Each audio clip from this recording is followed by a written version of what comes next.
Assalamualaikum warahmatullahi wabarakatuh. Bismillah, alhamdulillah, wassalatu wassalamu ala rasulillah, la hawla wa la quwata illa billah, amma ba'd. Puji syukur kehadirat Allah subhanahu wa ta'ala atas limpahan karunia nikmatnya. Di subuh yang berkah ini kita bisa melaksanakan perintahnya, yaitu salat subuh berjamaah. Mudah-mudahan setiap langkah kaki kita menambah derajat kita di sisi Allah Subhanahu wa taala.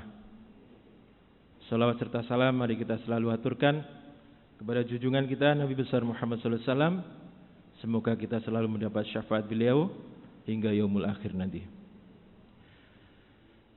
Para jamaah rahimakumullah, pada pertemuan kemarin kita telah sampai pada peristiwa Bi'rur Raji' dari 6 sahabat yang diutus oleh Nabi Muhammad SAW. 4 gugur, kemudian yang 2 ditawan, kemudian dijual ke Mekah. Yang 1 langsung dibunuh, dan yang 1 dipenjara. Para jamaah rahimakumullah, yang dipenjara kemarin namanya adalah Hubab bin Adi. Dipenjara tanpa dikasih makan. Nah, begitu orang-orang Quraisy kemudian ingin melihat bagaimana keadaannya,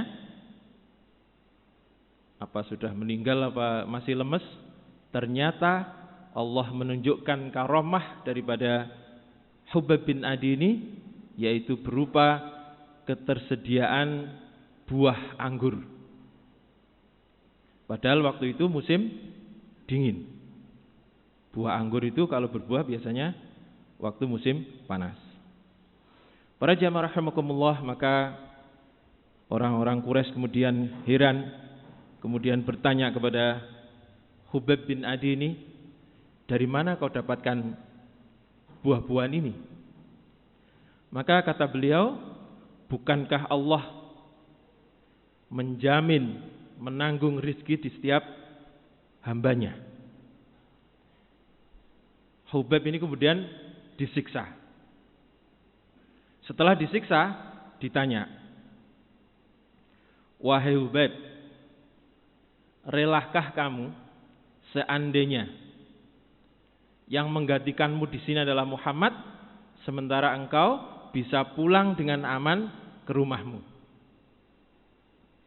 Maksudnya adalah Nabi kita yang disiksa, dipenjara, kemudian Hubab ini enak-enakan di rumah. Lalu apa jawab Hubab radhiyallahu anhu? Katanya, bahkan Nabi tertusuk duri pun saya tidak rela jika hanya duduk-duduk di rumah. Itulah jawaban daripada para sahabat dulu.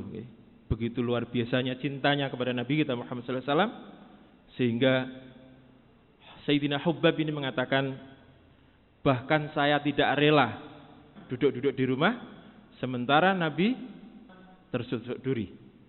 Para jamaah rahimakumullah, mendengar jawaban seperti ini, orang-orang Quraisy semakin geram,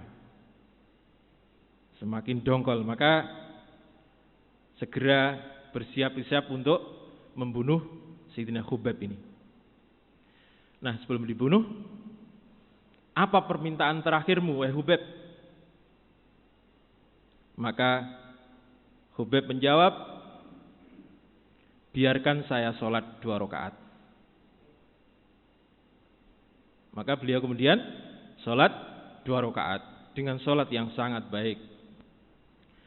Selesai sholat, Sayyidina Hubab mengatakan, kalaulah bukan karena khawatir kalian menyangka kepadaku bahwa saya takut mati, maka saya akan menambah dan memperpanjang sholat saya. Itu yang dikatakan oleh Sayyidina Hubab. Nah, para jamaah rahimakumullah, kemudian setelah sholat 2 rakaat itu kemudian Sayyidina Hubab dipenggal. matilah atau syahidlah Sayyidina Hubab bin Adi radhiyallahu anhu. Sebuah riwayat mengatakan bahwa ketika Hubab ini dipenggal, Nabi kita Muhammad sallallahu alaihi wasallam yang berada di Madinah itu mengatakan, saya seakan-akan merasakan bagaimana kepala Hubab dipenggal. Itulah orang yang saling cinta, ruhnya menyatu, sehingga ketika ada sesuatu yang terjadi pada seseorang yang dicintai, maka biasanya terasa. Dan ini bisa kita temukan ketika ada hubungan seorang ibu dan seorang anak. Kadang-kadang terasa apa yang terjadi pada seorang anak. Para jamaah rahimakumullah, Sayyidina Hubab inilah yang mensunnah hasanahkan salat 2 rakaat sebelum eksekusi. Maka hal ini kemudian nanti akan ditiru oleh para tentara muslimin yang ketika perang kemudian ditawan oleh pihak musyrik atau Quraisy. Nah, ketika mau dieksekusi ini, kemudian permintaannya biasanya adalah sholat 2 rakaat. Dan ini walaupun tidak dicontohkan oleh Nabi, tetapi para ulama sepakat bahwa ini adalah perbuatan yang baik, sunnah hasanah. Maka ketika ada seseorang yang melakukan hal tersebut, orang pertamalah yang akan mendapatkan pahala tanpa mengurangi pahala orang yang melakukan. Para jamaah rahimakumullah, kemudian orang-orang Quraisy ini ingin memastikan temannya Sayyidina Hubab yang terbunuh itu ada 4 orang. Sementara yang dibunuh di Mekah ada 2, termasuk Sayyidina Hubab. Maka orang-orang Quraisy ini kemudian mencari 4 orang yang lainnya. Untuk apa? Untuk memastikan sekaligus ketika ketemu nanti akan merusak jasad daripada 4 sahabat ini. Karena dendam yang masih membara ketika perang Badar. Nah, para jamaah rahimakumullah, yang pertama kali ketemu adalah jenazah daripada Sayyidina Hashim. 4 orang yang terbunuh di bukit kemarin yang sudah saya sampaikan. Nah, ketika ketemu jenazah Hashim ini, ternyata Allah lagi-lagi menunjukkan bagaimana karomah para sahabat-sahabat. Jenazah Sayyidina Hashim ini dijaga oleh sekawanan lebah yang banyak sekali. Nah, ketika orang-orang ini mau mendekati, maka lebah ini kemudian menyerang. Begitu seterusnya, sehingga mereka pun akhirnya meninggalkan jenazah para sahabat ini.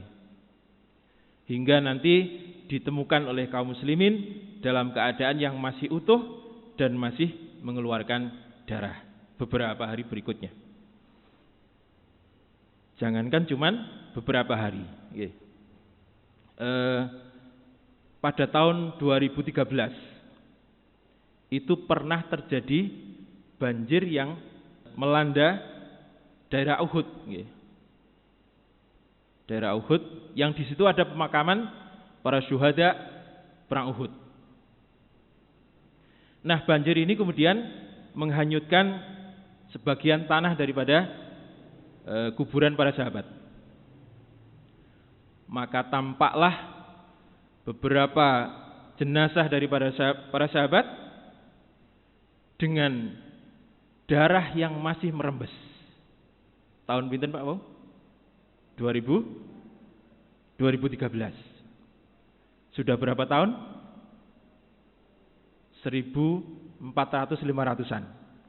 Tetapi Allah menjaga jasad atau jenazah daripada para sahabat yang syahid ini dengan keadaan yang masih utuh, yaitu darahnya masih merembes dari luka-lukanya. Nah, pada waktu itu yang langsung bisa dikenali adalah jenazah daripada Sayyidina Hamzah, yaitu paman Nabi. Kenapa dapat dikenali? Karena ciri-cirinya adalah dadanya terbelah ketika seorang wanita yang bernama Hindun membelah kemudian mengambil jantungnya untuk dikunyah.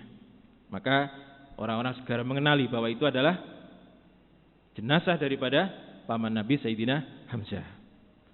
Begitulah Allah menjaga, memberikan karomah kepada para syuhada untuk dijadikan pelajaran kepada generasi berikutnya.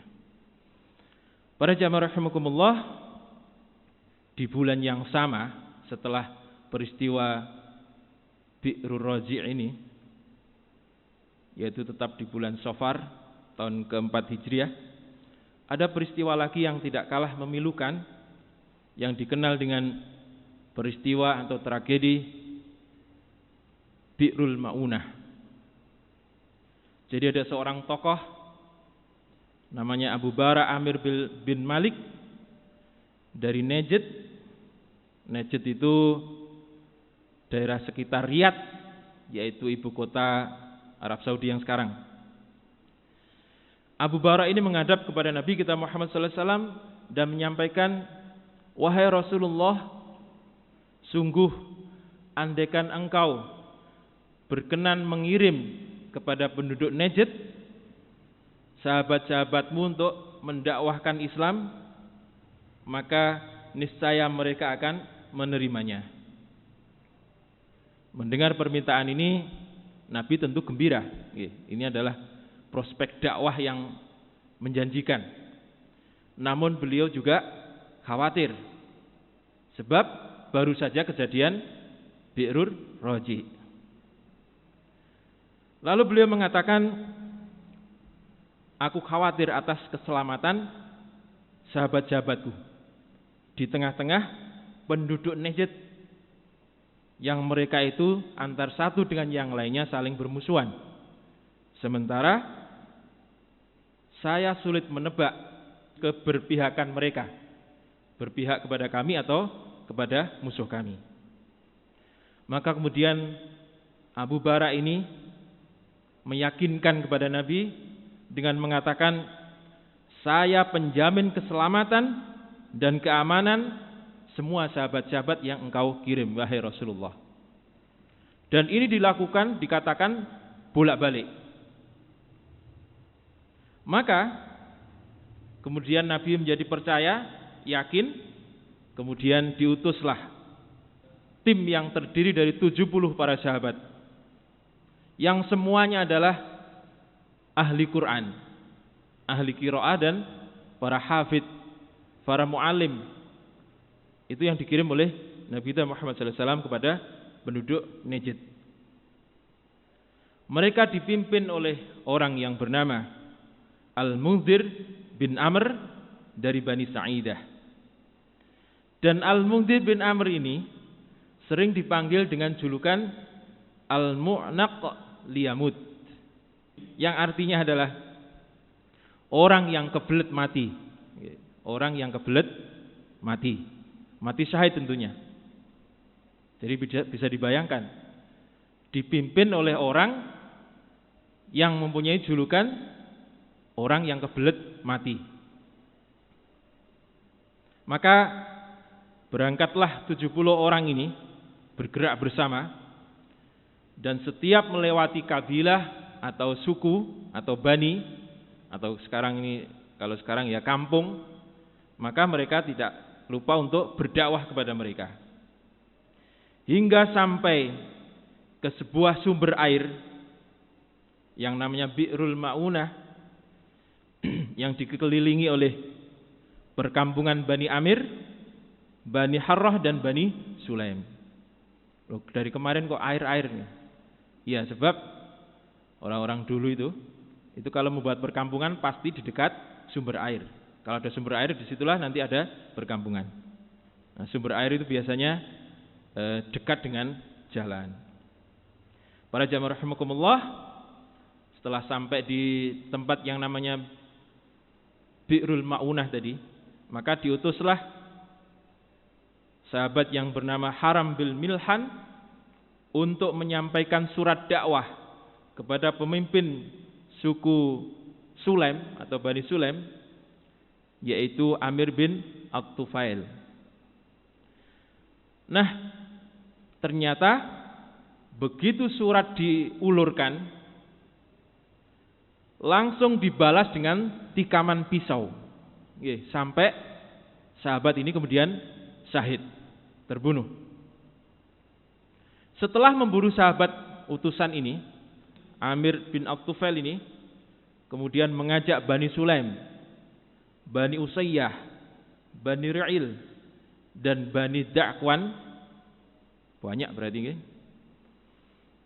Lalu mereka bersama-sama mengepung para sahabat radhiyallahu anhum ajma'in dan membunuh mereka semua. Pinten mau Pak jumlahnya Pak? Pinten? 70. Kenapa Nabi mengirim 70 orang? Karena penduduk Najd itu jumlahnya besar. Jadi mereka membunuh semua sahabat yang jumlahnya 70 orang. Padahal mereka semuanya adalah ahli Quran, ahli qiraah, hafid, dan para guru Al-Quran. Nah, ketika terjadi pembunuhan itulah ada satu orang yang menyelipkan tombaknya kemudian pura-pura mati. Dialah Ka'ab bin Zaid An-Najjar. Nah, setelah orang-orang yang menyerang tadi, pasukan yang mengepung tadi pergi, maka beliau segera berlari menuju ke Madinah untuk melapor Nabi. Nah, pemimpinnya tadi, pemimpin tim tadi, sinten namanya Pak? Al-Mundhir bin Amr. Julukannya apa niku? Orang yang selak kebelet mati, nggih. Jadi nggih ana pantese nggih. Semua yang dipimpin terbunuh kecuali Ka'ab bin Zaid. Sing memimpin kebelet mati nggih. Ya, sing dipimpin melok-melok nggih. Nah, para jamaah rahimakumullah, lalu kemana orang yang mengatakan menjamin keselamatan tadi, yaitu Abu Barak tadi? Abu Barak tidak bisa berbuat apa-apa, sebab pasukan yang menyerang adalah gabungan dari beberapa suku, sehingga Abu Barak tidak bisa berbuat apa-apa. Hingga akhirnya syahidlah semua sahabat yang dikirim Nabi kecuali satu orang. Maka peristiwa ini nanti dikenal dengan peristiwa Bi'rul Ma'unah. Lalu bagaimana keadaan Ka'ab bin Zaid yang lari menuju ke Madinah untuk melapor Nabi? Kemudian akankah bisa selamat sampai ke Madinah? Akan kita bahas pada pertemuan yang akan datang. Demikian, kurang lebihnya mohon maaf. Mudah-mudahan manfaat. Wassalamualaikum warahmatullahi wabarakatuh.